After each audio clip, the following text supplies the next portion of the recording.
ఈరోజు ఇరిగేషన్ మంత్రి గారు, గతంలో ఇరిగేషన్ మంత్రిగా చేసినటువంటి మంత్రివర్యులు గౌరవనీయులు, నేను మొదటిసారి శాసనసభ్యుడిగా ఈ సభలో అడుగుపెట్టినప్పుడు తమరి ద్వారా మంత్రివర్యులకి ఒక విజ్ఞప్తి చేశాను. 15 మే 2015 సంవత్సరం రోజు నాటి నీటిపారుదల శాఖ మంత్రిగా గౌరవనీయులు హరీష్ రావు గారు మా ప్రస్తుత కొత్త మండలం అక్బర్పేట భూంపల్లి మండల కేంద్రంలో పోతరెడ్డిపేట అనే విలేజ్లోని పెద్ద చెరువుని వారు పనులకు శంకుస్థాపన చేసినయ్యా. ఆ రోజు నుంచి ఈ రోజు వరకు సుమారు 3,79,00,000 ఉన్నటువంటి నాటి చెరువు పనులు ఈరోజు రివైజ్డ్ ఎస్టిమేషన్ 10 కోట్లకు పెంచడం జరిగింది. నేను 21 బడ్జెట్లో కూడా మీ ద్వారా గౌరవ మంత్రివర్యులకి విజ్ఞప్తి చేయడం జరిగింది. వారు ఆ రోజు కన్సిడర్ చేస్తామని చెప్పినారు. ఈ రోజు వరకు కూడా దానికి సంబంధించినటువంటి పనులు ముందుకు సాగట్లేదు. అయ్యా, తమరి ద్వారా మా జిల్లా మంత్రివర్యులు వారు, ఆర్థిక మంత్రివర్యులు కూడా వారే కాబట్టి ఈ పెద్ద చెరువుకు సంబంధించి 3,79,00,000తో ఆ రోజు మీరు ప్రారంభించినటువంటి పనులని 10 కోట్లకు ఎన్హాన్స్ చేసి ఈ పెద్ద చెరువు పనులని తొందరగా పూర్తి అయ్యేలాగా సహకరించాలని చెప్పి మీ ద్వారా ప్రభుత్వానికి దానికి నిధులు విడుదల చేయాల్సిందిగా విజ్ఞప్తి చేస్తా ఉన్నాను అధ్యక్ష. పోతే నా నియోజకవర్గంలో మల్లన్న సాగర్ అని ఒక రిజర్వాయర్ని ప్రభుత్వం నిర్మించడం జరిగింది అధ్యక్ష. ఈ మల్లన్న సాగర్ నుంచి దుబ్బాక నియోజకవర్గంలోని ప్రతి గ్రామానికి ప్రతి చేనుకి నీరు అందించడానికి అని చెప్పి పిల్ల కాలువల నిర్మాణం చేపట్టడం జరిగింది. ఇప్పటికీ అనేక గ్రామ పంచాయతీలకి ఈ కాలువల నిర్మాణం పూర్తి కాలేదు. ఒక 3 మేజర్ కాలువల నిర్మాణం మాత్రమే పూర్తయింది అధ్యక్ష. కావున గౌరవ మంత్రివర్యులు, మా జిల్లాకి సంబంధించినటువంటి మంత్రివర్యులు ఇరిగేషన్ మంత్రిగా ఉన్నారు కాబట్టి మల్లన్న సాగర్కి సంబంధించినటువంటి ఈ కాలువల్ని వెంటనే పూర్తి చేయించి నీటిని కూడా ప్రతి గ్రామానికి అందేలా చూడాలని చెప్పి నేను తమరి ద్వారా వారికి విజ్ఞప్తి చేస్తా ఉన్నాను అధ్యక్ష. ఇక అదే మల్లన్న సాగర్కి సంబంధించి మత్స్యశాఖ మంత్రివర్యులు గౌరవనీయులకి వారికి చేసే విజ్ఞప్తి, గతంలో నాకంటే ముందు మాట్లాడినటువంటి కొందరు పెద్దలు కూడా చేస్తున్నారు. ఆంధ్ర ప్రాంతం నుంచి చేప పిల్లల్ని తీసుకొచ్చి ఈ రోజు కూడా చేప పిల్లల్ని చెరువులోకి వదులుతూ ఉన్నారయ్యా. 50 టీఎంసీల కెపాసిటీతో ఏర్పాటు చేసినటువంటి మల్లన్న సాగర్ ప్రాజెక్టు వద్ద ఒక చేప పిల్లల ఉత్పత్తి కేంద్రాన్ని మంజూరు చేయాల్సిందిగా తమరి ద్వారా మంత్రి గారికి విజ్ఞప్తి చేస్తా ఉన్నాం. అదే రకంగా కొర్రమీనుకు సంబంధించినటువంటి చేపల ఉత్పత్తులు కూడా తెలంగాణ ప్రాంతంలో జరగట్లేదని మత్స్యకారులు ఎక్కువగా ఇబ్బంది పడతా ఉన్నారు అధ్యక్ష.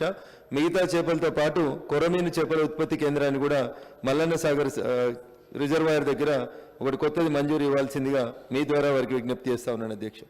అదేవిధంగా పెండింగ్లో ఉన్నటువంటి కొత్త సొసైటీల రిజిస్ట్రేషన్, మత్స్యశాఖకు సంబంధించినటువంటి మత్స్యకారుల కొత్త సొసైటీల రిజిస్ట్రేషన్కి సంబంధించి కూడా వెంటనే అనుమతి ఇప్పించాల్సిందిగా మీ ద్వారా గౌరవ మంత్రివర్యుల వారికి విజ్ఞప్తి చేస్తా ఉన్నాను అధ్యక్ష. పోతే మా జిల్లాలో, సిద్దిపేట జిల్లాలో గౌరవ మంత్రివర్యుల వారికి తెలిసిన విషయమే, చాలా కాలం పాటు ఒక రెవెన్యూ డివిజన్ కేంద్రంగా దుబ్బాకను ప్రకటించాలనేటువంటి ఒక విజ్ఞప్తి చాలా కాలం నుంచి అక్కడ రిలే నిరాహార దీక్షలు కూడా నడిచినాయి అధ్యక్ష. ఇటీవల మా దుబ్బాక మున్సిపాలిటీ సర్వసభ్య సమావేశంలో కూడా ఏకగ్రీవ తీర్మానం చేయడం జరిగింది అధ్యక్ష. కాబట్టి వారు ఈ విషయం లోపల కూడా తొందరగా దృష్టి సారించి దుబ్బాకను వెంటనే రెవెన్యూ డివిజన్ కేంద్రంగా ప్రకటించాలని చెప్పి వారికి విజ్ఞప్తి చేస్తా ఉన్నాను అధ్యక్ష. ఇకపోతే మెడికల్ అండ్ హెల్త్ విషయానికి వచ్చినప్పుడు అధ్యక్ష, ఇటీవల మంత్రి గారు మా నియోజకవర్గ పర్యటనకు వచ్చినప్పుడు 5 డయాలసిస్ పడకల్ని మా దుబ్బాక 100 పడకల ఆసుపత్రికి మంజూరు చేసినారు అధ్యక్ష. దాన్ని మిషనరీ ఎక్విప్మెంట్ అంతా ఫిట్ అయింది కాబట్టి తొందరలోనే వచ్చేవారు ఆ డయాలసిస్ కేంద్రాన్ని దుబ్బాకలో ప్రారంభించడంతో పాటు మిగతా 100 పడకల ఆసుపత్రికి ఏ రకంగానైతే సిబ్బంది మంజూరైందో ఆ రకంగా సిబ్బందిని మంజూరు చేస్తూ ఈ మధ్యకాలంలో ఒక జీవో ఇచ్చినారు.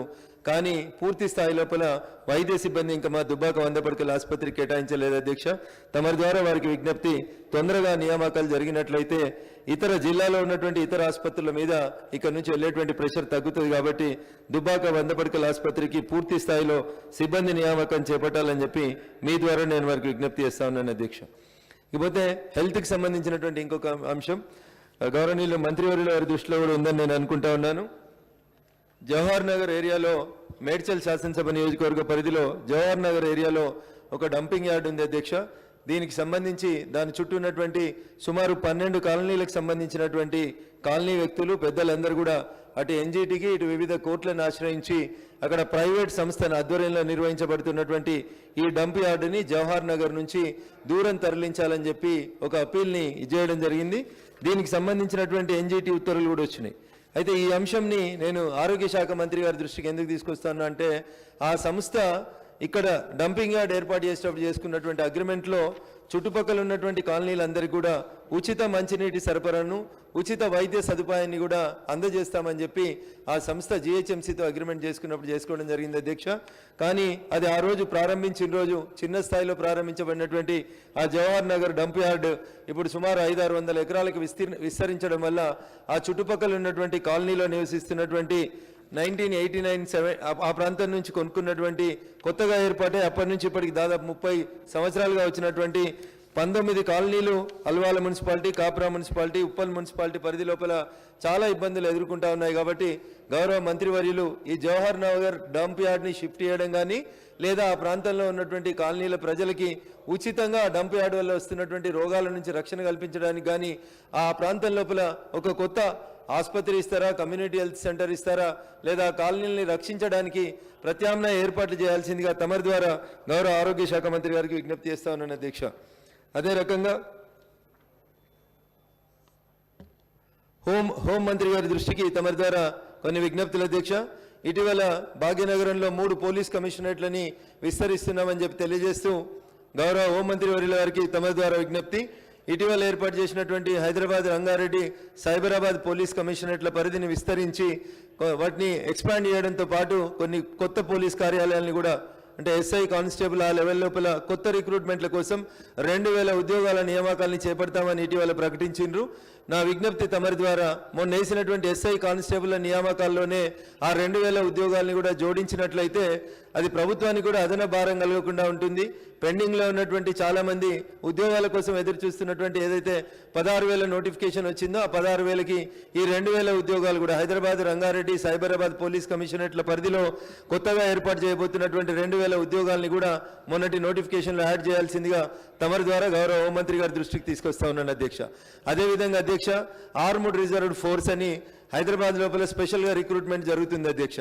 ఈ ఆర్మ్డ్ రిజర్వ్డ్ ఫోర్స్కి సంబంధించి భాగ్యనగరంలో ఆ ఉద్యోగంలో జాయిన్ కావడానికి చాలామంది ఉత్సాహం చూపని కారణం చేత గత 3-4 రిక్రూట్మెంట్ నుంచి 850 నుంచి 1000 బ్యాక్లాగ్ పోస్టులు ఆర్మ్డ్ రిజర్వ్డ్ ఫోర్సుల భాగ్యనగర పరిధిలో ఉన్నటువంటి 3 కమిషనరేట్లో మిగిలిపోతా ఉన్నాయి అధ్యక్ష.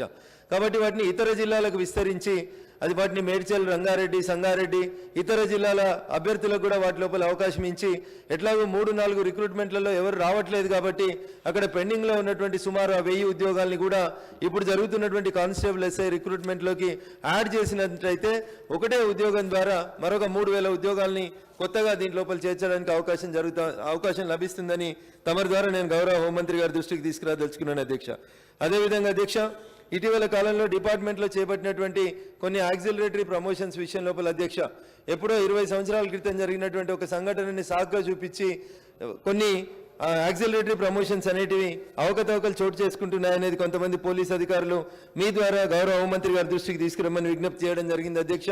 ఇటీవల ఈ గత 6 నెలల నుంచి జరుగుతున్నటువంటి యాక్సిలరేటరీ ప్రమోషన్స్ లోపల జరుగుతున్నటువంటి కొన్ని సంఘటనల్ని గౌరవ హోంమంత్రి గారు తిరిగి పునఃపరిశీలించాల్సిందిగా నేను మీ ద్వారా వారికి విజ్ఞప్తి చేస్తా ఉన్నాను అధ్యక్ష. అదే రకంగా పోలీస్ డిపార్ట్మెంట్లో ఉన్నటువంటి కొన్ని ఉన్నత స్థానాల లోపల అధ్యక్ష చాలామంది రిటైర్డ్ అయినటువంటి అధికారులనే కొనసాగించడం వల్ల కొత్త వారికి అవకాశాలు రాకపోతా ఉన్నాయనేటువంటి ఒక రకమైనటువంటి బాధ వారి లోపల చోటు చేసుకుంటా ఉంది. కాబట్టి దయించి ప్రభుత్వం రిటైర్డ్ అయినటువంటి ఉద్యోగుల సేవల్ని కాకుండా కొత్త జనరేషన్ మారింది, ఆ జనరేషన్కి ఈ జనరేషన్కి మధ్యలో ఉన్నటువంటి వ్యత్యాసాన్ని గమనంలోకి తీసుకొని కొత్తగా ప్రమోషన్స్ ఇచ్చి ఆ స్థానాల లోపలికి ఎలివేషన్ చేయడానికి ఉంటే అవకాశం ఉంటే చేయండి తప్ప ఒక్కొక్కరికి 2 సార్లు 3 సార్లు 4 సార్లు ఇట్లా ఎలివేషన్ చేయడం వల్ల వాళ్ళ సర్వీసెస్ని రిటైర్డ్ అయిన తర్వాత కంటిన్యూ చేయడం వల్ల అది డిపార్ట్మెంట్లో ఒక కొత్త రకమైనటువంటి అసంతృప్తికి దారితీస్తుందేమో అనేది నేను మీ ద్వారా వారి దృష్టికి తీసుకురాదలుచుకున్నాను అధ్యక్ష.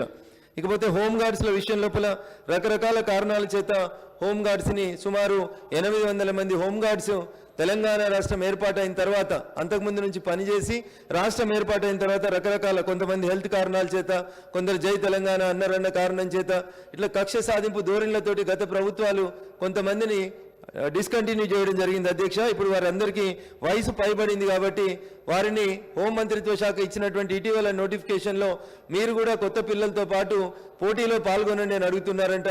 సుమారు 10-15 సంవత్సరాలు హోంగార్డుగా పనిచేసినటువంటి వాళ్ళు తిరిగి ఇప్పుడు కొత్తగా జనరేషన్లో వస్తున్నటువంటి పిల్లలతో ఈ 3 ఈవెంట్స్లో పోటీ పడలేరు కాబట్టి వారిని ప్రత్యేకమైనటువంటి దృష్టితో చూసి బయట ఉన్నటువంటి హోంగార్డ్స్ అందరికీ కూడా those who have completed 10 years 10 సంవత్సరాలు డిపార్ట్మెంట్కి సేవ చేసి వివిధ కారణాల చేత పక్కకు పెట్టబడినటువంటి హోంగార్డ్స్ని అందరినీ కూడా మానవతా దృక్పథంతో తిరిగి డిపార్ట్మెంట్లోకి తీసుకోవాల్సిందిగా నేను తమరి ద్వారా గౌరవ హోంమంత్రి గారి దృష్టికి విజ్ఞప్తి చేస్తా ఉన్నాను అధ్యక్ష.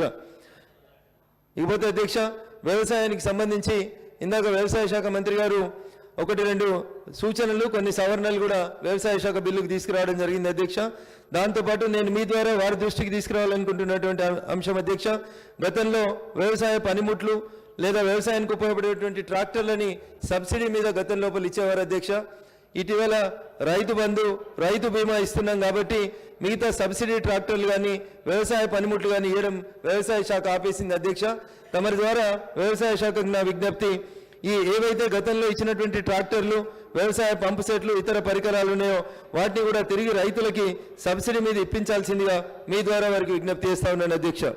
పోతే పంచాయతీరాజ్ శాఖకు సంబంధించి గత సంవత్సరం కురిసినటువంటి భారీ వర్షాల కారణంగా ఇది ఒక నా నియోజకవర్గమే అనుకుంటలేని దాదాపు అన్ని నియోజకవర్గాల లోపల కూడా పంచాయతీరాజ్ రోడ్లు ఎక్కువ శాతం వరకు ఇబ్బందులకు గురైనాయి. చాలా వరకు తార్ రోడ్డు తేలిపోయి మట్టి రోడ్లుగా మారిపోయినాయి అధ్యక్ష. అదే రకంగా ఇంకా కొన్ని నా నియోజకవర్గంలో ఒక 12 మట్టి రోడ్లు ఉన్నాయి అధ్యక్ష. వీటిని యుద్ధ ప్రాతిపదికన తార్ రోడ్లుగా మార్చాల్సినటువంటి అవసరం ఉంది అధ్యక్ష. కాబట్టి గత సంవత్సరం కురిసినటువంటి వర్షాలు వరదల వల్ల నష్టపోయినటువంటి పంచాయతీరాజ్ రోడ్లన్నింటినీ తిరిగి పునరుద్ధరించాలని, ఇంకా కొన్ని గ్రామాలకి ఎక్కడైతే మట్టి రోడ్లు ఉన్నాయో వాటిని అన్నింటినీ కూడా వెంటనే బీటీ రోడ్లుగా మార్చాలని చెప్పి మీ ద్వారా గౌరవ మంత్రివర్యుల గారికి సవినయంగా విజ్ఞప్తి చేస్తా ఉన్నాను అధ్యక్ష. ఇప్పుడు మొదలు కాకపోతే ఈ పనులు తిరిగి జూన్ జూలై తర్వాత మొదలు పెడితే అధ్యక్ష మళ్ళీ వర్షాలు వస్తాయి కాబట్టి చేసిన ఫలితం ఉండదు. కాబట్టి ఫిబ్రవరి మార్చి ఏప్రిల్ మాసంలోనే పాడైపోయినటువంటి పంచాయతీరాజ్ శాఖకు సంబంధించిన రోడ్లను అన్నింటిని కూడా తిరిగి పునరుద్ధరించాలని చెప్పి నేను మీ ద్వారా సంబంధిత మంత్రివర్యుల వారికి విజ్ఞప్తి చేస్తా ఉన్నాను అధ్యక్ష. రూరల్ డెవలప్మెంట్ విభాగంలో అధ్యక్ష వడ్డీ లేని రుణాల విషయం లోపల గ్రామీణ ప్రాంతాల్లో ఉన్నటువంటి మహిళా సంఘాలు కొంత ఇబ్బంది గురవుతున్నాయి అధ్యక్ష. ఈ వడ్డీ లేని రుణాలు కూడా చాలా కాలం నుంచి ప్రభుత్వం వద్ద పెండింగ్ ఉన్నాయి. కాబట్టి పంచాయతీరాజ్ శాఖ రూరల్ డెవలప్మెంట్ మంత్రి గారు వెంటనే ఈ విషయంలో జోక్యం చేసుకొని మహిళలకు ఇవ్వాల్సినటువంటి ఈ వడ్డీ లేని రుణాలను వెంటనే వారికి విడుదలయ్యేలా చూస్తారని చెప్పి తమరి ద్వారా వారికి విజ్ఞప్తి చేస్తా ఉన్నాను అధ్యక్ష. పోతే సర్వే సెటిల్మెంట్ డిపార్ట్మెంట్కి సంబంధించి ఒక చిన్న సమస్య అధ్యక్ష, ముగిస్తాను అధ్యక్ష. సర్వే డిపార్ట్మెంట్కి సంబంధించి అధ్యక్ష ఒక చిన్న సమస్య మీ ద్వారా గౌరవ మంత్రివర్యుల వారి దృష్టికి అధ్యక్ష. బోడుపల్ మున్సిపాలిటీ పరిధి లోపల అధ్యక్ష 1989 నుంచి ఇప్పటి వరకు సుమారు 34 లేఅవుట్లు ఏర్పాటైనాయి అధ్యక్ష. ఈ లేఅవుట్లలో అందరూ కూడా మున్సిపల్ పర్మిషన్ తీసుకొని ఇండ్లు నిర్మించుకోవడం జరిగింది అధ్యక్ష. 13 నవంబర్ 2018 నుంచి అధ్యక్ష ఈ భూములలో అనుమతులు ఇచ్చేటువంటి కార్యక్రమాన్ని మున్సిపల్ అధికారులు నిలిపేసినారు. తర్వాత 2022 నుంచి అక్కడ నిర్మించినటువంటి ఇండ్లకి కొత్తగా ఇంటి నెంబర్లు ఇవ్వడం ఆపేసినారు అధ్యక్ష. 21 జనవరి నుంచి కొత్త ఇండ్లకు పర్మిషన్స్ ఇవ్వట్లేదు. రీజన్ ఏంది అని అడిగితే ఎంత కూడా రీజన్ దొరకలేదు. చివరికి ఇటీవల రైట్ టు ఇన్ఫర్మేషన్ కింద కాలనీవాసులు అప్లికేషన్ పెడితే ఎవరో ఒకతను ఈ భూములు 1989 గెజెట్ ప్రకారం ఇవన్నీ కూడా వక్ఫ్ బోర్డుకి సంబంధించినటువంటి భూములు అని చెప్పి 1989 గెజెట్ ప్రకారం ఈ వక్ఫ్ బోర్డు భూములని ఒక కంప్లైంట్ ఇచ్చారు అంతే. But he has not submitted any documents. ఆ ఒక్క సింగిల్ బేస్ లైన్ ఒక కంప్లైంట్ ఆధారంగా చేసుకొని ఈ బోడుపల్లి మున్సిపాలిటీ పరిధి లోపల ఉన్నటువంటి సుమారు 6,000 కుటుంబాలు ఇప్పటికే ఇల్లు కట్టుకొని ఉన్నాయి అధ్యక్ష. 1989 నుంచి లేఅవుట్లు అయినాయి, రిజిస్ట్రేషన్లు అయినాయి, మున్సిపల్ పర్మిషన్ వచ్చింది, లోన్లు కూడా వచ్చినాయి. ఇప్పుడు కంక్లూడ్ చేస్తా ఉన్నాను అధ్యక్ష. చివరిగా ఈ నిమిషం లోపల కొత్తగా ఎవరైనా ఇల్లు కట్టుకుంటే వారికి డోర్ నెంబర్ ఇవ్వకపోవడం, కొత్తగా లోన్లు రాకుండా చేయడం, వారి డాక్యుమెంట్స్ ఆపించేటువంటి కార్యక్రమాల్ని ఈ రకంగా ఇబ్బంది పెడతా ఉన్నట్టు బోడుపల్లి మున్సిపాలిటీ పరిధిలో ఉన్నటువంటి వివిధ కాలనీలకు సంబంధించినటువంటి వాళ్ళు ఇబ్బంది పడతా ఉన్నారు. కాబట్టి తిరిగి సర్వే చేసి అధ్యక్ష ఆ కాలనీలన్నింటినీ కూడా తిరిగి రీసర్వే చేసి ఒకవేళ వక్ఫ్ ఆస్తులు అయినట్లయితే దానికి సంబంధించిన డాక్యుమెంట్స్ ఏమైనా ఉంటే కాలనీ వాళ్ళకి ఇబ్బంది లేదు. కానీ ఒక వకీల్గా what law speaks is adverse position. వాళ్ళు ఆల్రెడీ 1989 నుంచి అప్పటికే ఇల్లు కట్టుకొని ఉన్నారు కాబట్టి సర్వే చేసి సర్వే చేసి ఆ కాలనీల ప్రజలకి న్యాయం చేయాలని చెప్పి నేను తమరి ద్వారా వారికి విజ్ఞప్తి చేస్తా ఉన్నాను అధ్యక్ష. చివరిగా అధ్యక్ష, మా జిల్లా మంత్రి గారే ఇరిగేషన్ మంత్రిగా ఉన్నప్పుడు కొన్ని అనుమతులు మాకు రామసముద్రం చెరువు కట్టకి, బ్యూటిఫికేషన్ ఆఫ్ రామసముద్రం చెరువు కట్టకి వారు కొన్ని డబ్బులు ఇచ్చినారు. అవి 4 కోట్లు ఇచ్చినారు అధ్యక్ష. ప్రస్తుతం వారు ఆర్థిక మంత్రిగా వచ్చినారు కాబట్టి మీ ద్వారా నేను వారికి విజ్ఞప్తి, ఈ రామసముద్రం చెరువు కట్టని చెరువుని సుందరీకరణ చేయడానికి గతంలో ఇచ్చిన 4 కోట్ల నిధులు పూర్తిగా వినియోగించినాం కాబట్టి దయచేసి ఈ నిధులని 4 నుంచి 10 కోట్లకు పెంచాల్సిందిగా నేను మీ ద్వారా వారికి సవినయంగా విజ్ఞప్తి చేస్తా ఉన్నాను అధ్యక్ష. ప్లీజ్ కంక్లూడ్ రఘునందన్ గారు. అధ్యక్ష ప్లీజ్ కంక్లూడ్. ఇంకా చాలా మంది ఉన్నారు కదా ఇప్పుడు. అధ్యక్ష, నేను పాజిటివ్ కోణంలోనే తమరి ద్వారా మంత్రివర్యులకి సమస్యలు ఏవైతే ఉన్నాయో వాటిని తీసుకొచ్చే ప్రయత్నం చేస్తా ఉన్నాను తప్ప I'm not deviating from the issues అధ్యక్ష. లేస్తలేరు కదా, టైం కూడా కావాలి కదా. ఇంకా మిగతా మంది చాలా మంది మాట్లాడారు ఉన్నారు. మంత్రులు రిప్లై ఉంది, మీకు తెలుసు. నిన్నే రాత్రి 11 అయింది. Please kindly cooperate. సార్, ఇరిగేషన్కి సంబంధించి చివరిగా మంత్రి గారి దృష్టికి నేను తీసుకొచ్చినటువంటి సమస్యల విషయంలో వారు పాజిటివ్గా స్పందించి వెంటనే మాకు కావాల్సినటువంటి నిధులని, మా నియోజకవర్గానికి కావాల్సినటువంటి నిధులని మంజూరు చేస్తానని చెప్పి నేను తమరి ద్వారా వారి దృష్టికి తీసుకొస్తూ వ్యవసాయ శాఖ కూడా గతంలో ఇచ్చినటువంటి సబ్సిడీలని పునరుద్ధరించాలని కోరుతూ అవకాశం ఇచ్చినందుకు ధన్యవాదాలు అధ్యక్ష. హాయ్ ఫ్రెండ్స్, మా టుడే టుమారో యూట్యూబ్ ఛానల్ చూస్తున్నందుకు చాలా థ్యాంక్స్. మరిన్ని లేటెస్ట్ వీడియోస్ కోసం వెంటనే సబ్స్క్రైబ్ చేయండి. అలాగే ఈ బెల్ ని కూడా రింగ్ చేసేయండి. మా నోటిఫికేషన్స్ అన్ని మీ మొబైల్లో వస్తాయి. అలాగే మా వీడియోస్ మీకు నచ్చితే లైక్ చేయండి, షేర్ చేయండి, నచ్చకపోతే కామెంట్ చేయండి.